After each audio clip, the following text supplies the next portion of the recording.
Hey, I'm James, and in this video, I'm going to be talking about how you can make money and generate revenue from your podcast. Something we all want to do, right? Well, the most common ways are sponsorship and advertising, selling other people's stuff, aka affiliate marketing, selling your own stuff, and finally, subscriptions and premium membership. Those are the things that we're going to be covering today, so stay right there.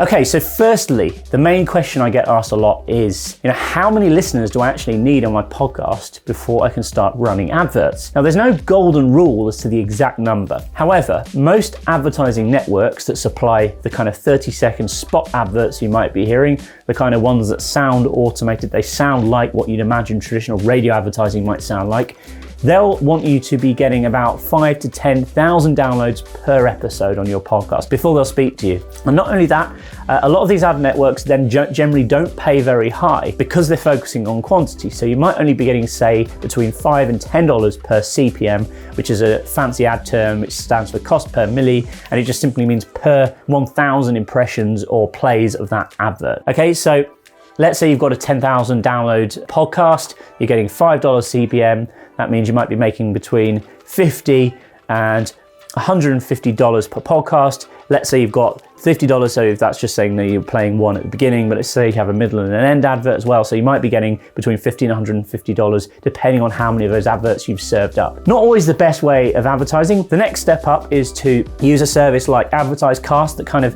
hooks up more, independent advertisers who are looking to broker deals a bit more directly with the sponsors. So these adverts aren't as automated. You'll actually need to do what is known as a live read, which is when you, the host, reads that advert out. So it might be something like Squarespace or Wix.com seem to be quite common. If you're looking at a fancy way of building a website for your business, go and check out Wix.com or Squarespace. They tend to hammer these website builders on podcasts. I've really no idea why. I guess they can figure out it just works. But it's actually the host reading the advert out. In that case, by doing a live read, you might get between a sort of $18 to $25 per CPM, depending on the length of the advert and the amount of downloads you're getting. But it's a little bit more realistic and you can make some more money if you're doing a live read. The other cool thing about live reads is they've been kind of proven to be more effective as adverts than the kind of annoying 30-second spot ads. So it's something you might want to consider using a service like Podcast to go and broker them. The next way to go and find sponsorship is to actually go and broker a deal directly yourself. Now, there's a few different steps to that. Firstly is put together a solid pitch. Create a deck or like a one-pager or a two-pager, which basically covers off what your podcast's about, what you're about, the sort of listeners that are tuning into your podcast.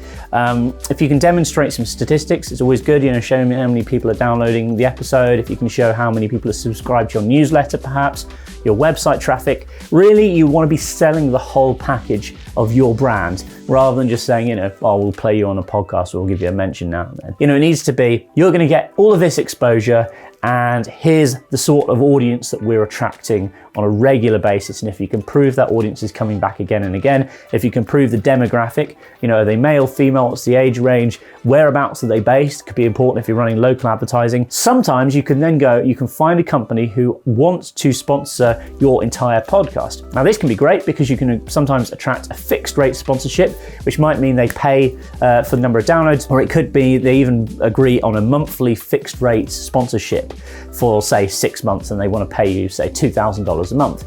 Now there are lots of podcasts we've seen who have done this very, very successfully, and actually the CPM is much, much higher than they'd be getting if they were relying on an advertising network. It's all about finding the right fit for the sponsor for your podcast. There's no point if your audience is people who are interested in health and fitness of pairing up with some kind of technology company. You want to go and find a really relevant health or fitness company to advertise and sponsor your podcast, because everyone who's listening to your podcast is going to be really interested in that company and they'll get some really good results from the adverts. And ultimately, your job as a podcast host is to be selling their products or services as part of your podcast. That's how you're going to be making money if you want to go down this route. So the next way to monetize your podcast is to sell other people's products and services. When I say that, I mean things like affiliate marketing. Now, affiliate marketing is really simple. It's been around for like 20, 25 years, really since the birth of the commercial internet. And the promise is simple, you send traffic to a website And anyone who buys a product or service on that website will obviously pay a fee for it, and you will take a percentage cut of what that fee is. Now, the great thing about affiliate marketing, particularly if you can sell digital products and services, is sometimes the commissions can be really high. So you might be getting as much as 50 or even 75% of the cost of that product. So let's say you've got a podcast which is focused on SEO, search engine optimization. You know everyone listening to your podcast is going to be really interested in that topic. Now, all you've got to do is go and find websites that offer an affiliate commission. So it might be software as a service products. So it could be things like moz.com, for example, in the SEO world, or it might be going to something like JVZoo and ClickBank and finding some digital products, whether that be the latest SEO guide in a PDF manual or a course or a video course or something like this, where they will pay a high percentage of that commission to you. In your podcast, you then recommend that product, that service, and you should really only recommend products or services that you've kind of tried or tested, or at least have some idea that they're going to deliver genuine value to your audience, because otherwise, if people are purchasing stuff on your recommendation and they find it's no good, it's going to kind of put you in a bit of an awkward position. So make sure the thing that you're promoting you genuinely believe in. But that's simply one of the oldest and easiest ways to kind of make money on the internet. But all you're doing is just diverting that traffic from your podcast, like in audio form, onto a sales page or into a certain product or solution or platform, and then sort of taking a commission. Some of the products will even offer a recurring commission. So if someone signs up, you'll get paid each and every single month the lifetime the user is actually on that product or that platform. So think about what sort of products or services you might want to recommend based on the contents of your podcast. And this works tremendously well with podcasts that have got a very focused audience. They know exactly what their audience is interested in, and they can therefore recommend products or services which fit the description or that profile of that audience. So next up is selling your own products and services. Now, a podcast doesn't necessarily have to be a tool to generate revenue in such a kind of an obvious way as spamming people with adverts. We know lots and lots of businesses who have their own podcasts as a tool to generate traffic for their website. So for example, on our Podcast.co platform, we have a podcast called Meet the Podcasters, where we simply interview podcasters about their successes and their achievements and find out more about how they have succeeded in the podcasting world. This works really well because, of course, anyone listening to that podcast has that invested interest in podcasting, and we can use that then to funnel people onto our website, Podcast.co, which is a podcasting platform. It makes it really easy to inject advertising, by the way, at the beginning and end of every podcast. You can replace ads and all that sort of stuff. Without going off on too much of a tangent and selling my own wares here, this is a fantastic way to actually generate traffic and build leads for our business, because the topic of the podcast is around the nature of the business that we're in. Now, that could be applied to any business. We've seen it work really well with legal firms, for example. We've seen it work for recruitment advisors. We've seen it work very well for marketing agencies. It really doesn't matter what industry you're in or how specific of an industry you're in. The whole point of generating leads for your business is by pushing out content that's of interest to your audience. Now, we've been doing this for years. We create video content, we create audio content, we create written content. It's just an extension of your content strategy. Podcasting doesn't necessarily have to be selling other people's products or services or running out other people's adverts. It can be effectively running your own adverts and driving traffic into your own funnel. So have a think about that. Some other ideas of products that you might want to sell to your audience are things like coaching and consulting, creating courses, digital courses that are relevant for them. Another thing you might want to consider selling is merchandise. Now, merchandise is really popular, and I think it's had this huge resurgence over the past couple of years. We see lots of podcasters selling merchandise really successfully. It doesn't have to necessarily be as obvious as like you're sticking your logo on a t-shirt or you're sticking your logo on a hoodie or on a mug. It can be more interesting than that. Think about who your audience is and the kinds of content or the kinds of slogans or sort of comical things that they might actually want to be wearing on a t-shirt. Don't just assume that they want to wear a t-shirt with a huge logo on. Unless it's like Nike or Adidas or Levi's or something, you're probably not going to get very far, right? So try and think intelligently about what sorts of merchandise they might actually want to buy it, and try and bring it to life with some cool designs. Even go out and hire a designer to create some awesome products for you. All right, so my final method of monetization for podcasters is premium content and subscriptions. Now, you can use services like PayPal to accept donations, or you can use services like Patreon, which make it really easy to accept recurring payments from people.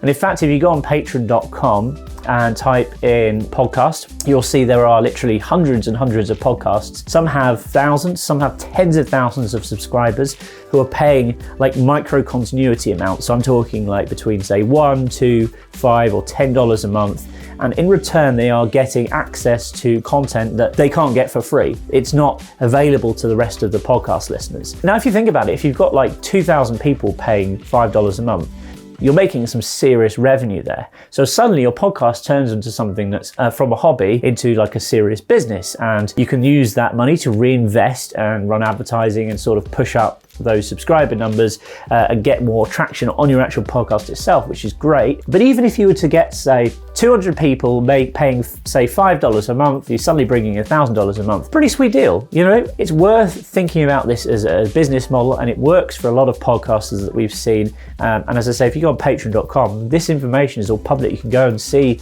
exactly what sorts of services or what sorts of premium content people are offering in return for a few dollars a month. I think the key thing to remember here is, yes, these numbers are huge when you can kind of get them to that level, but for the consumer on the end, paying $2 a month to support their favorite podcast isn't a big deal, or $5 a month. Yeah, sure, maybe if you're charging $10, $20, $30 a month, suddenly people are like, oh, see that in my credit card statement, I might cancel that. If you can make it low enough that people really don't care, quite often they'll continue paying that subscription almost forever and ever, certainly for a couple of years sometimes. So when it comes to creating premium content, you might want to create episodes that aren't made available to everyone else, e.g. you can't listen to them for free.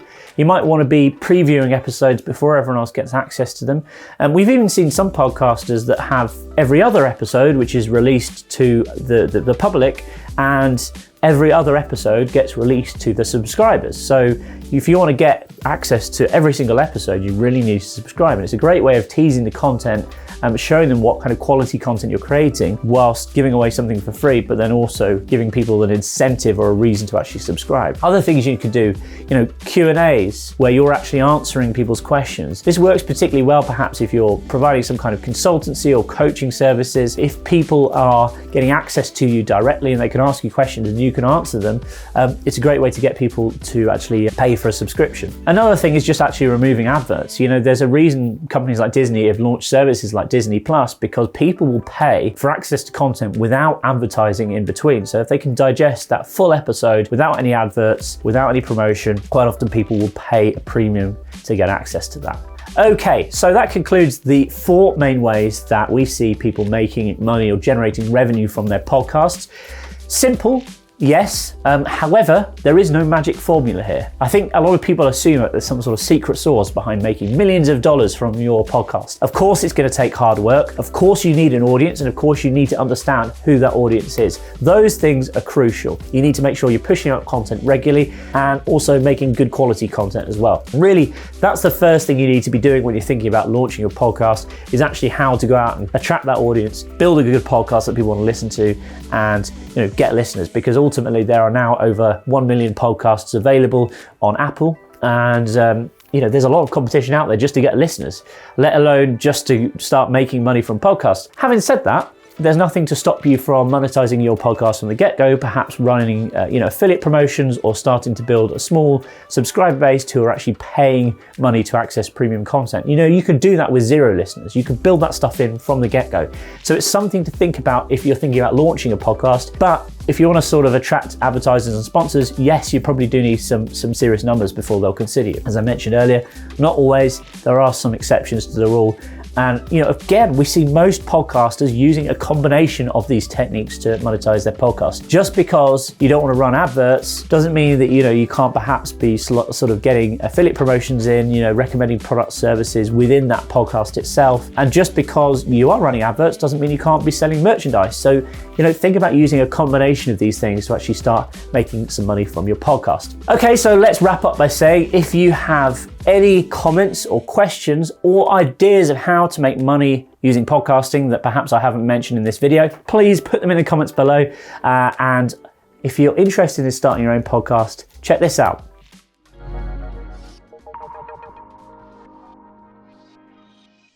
Hey, before you go anywhere, I have a quick question for you. Do you have a podcast? And if you do you want to book more interesting, high-profile guests on your show?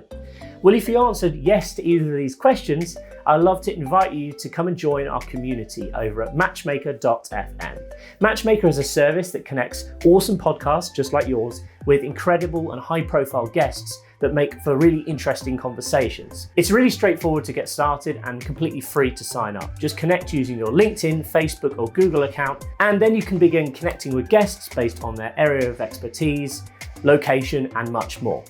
If you haven't checked it out already, go to matchmaker.fm, get started. It's just like Tinder, but for podcasters.